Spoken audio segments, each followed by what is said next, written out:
আসসালামু আলাইকুম, welcome back to my channel. আজ আমি আপনাদের মাঝে হাজির হলাম মাছের একটি রেসিপি নিয়ে। এখানে আমি রেসিপিটা করার জন্য নিয়ে নিলাম 3টি বড় সাইজের শিং মাছ, যেগুলোকে কেটে টুকরো করে নিয়েছি। দিলাম সামান্য একটু লবণ এবং কিছুটা হলুদ গুঁড়ো দিয়ে আমি মাছটাকে হলুদ এবং লবণ দিয়ে মেখে নিচ্ছি। একটা ফ্রাই প্যানে কিছুটা তেল দিয়ে আমি মাছটাকে প্রথমে ভেজে নিচ্ছি। যারা আমার ভিডিওটি দেখছেন প্লিজ ভিডিওটিতে একটা লাইক দিয়ে দিবেন এবং আমার চ্যানেলটিকে সাবস্ক্রাইব করে দিবেন। যারা এর মধ্যে আমার চ্যানেলটি সাবস্ক্রাইব করেছেন আপনাদের সকলকে অসংখ্য ধন্যবাদ। মাছগুলো ভাজা হয়েছে, আমি এর মধ্যে তুলে নিচ্ছি। আলাদা আরেকটি ফ্রাই প্যানে তেল দিয়েছি এবং পেঁয়াজ কুচি দিয়ে পেঁয়াজটাকে ব্রাউন করে ভেজে নিব।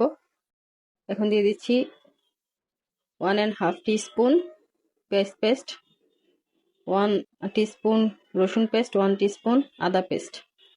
মশলাটাকে আমি ভালো মতো কষিয়ে নিচ্ছি, গন্ধ যাওয়া পর্যন্ত কষাবো।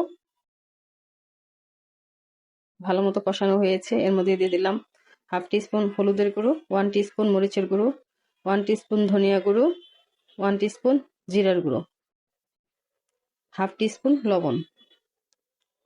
এখন মশলাটাকে কষিয়ে নিব। একটা টমেটোকে স্লাইস করে দিয়েছি, টমেটোটাকে মশলার সাথে মিশিয়ে নিলাম। দিয়ে দিচ্ছি খুব সামান্য পরিমাণ পানি, দিয়ে আমি মশলাটার সাথে টমেটোকে এখন কষিয়ে নিব।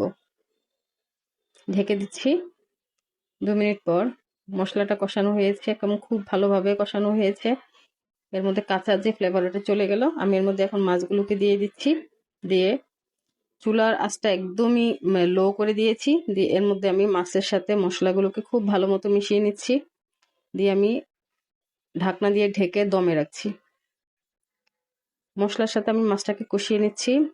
দেখেন তেলটা আলাদা হয়ে আসছে। এখন আমি খুবই সাবধানতার সাথে মশলা থেকে মাছগুলোকে উল্টে দিচ্ছি।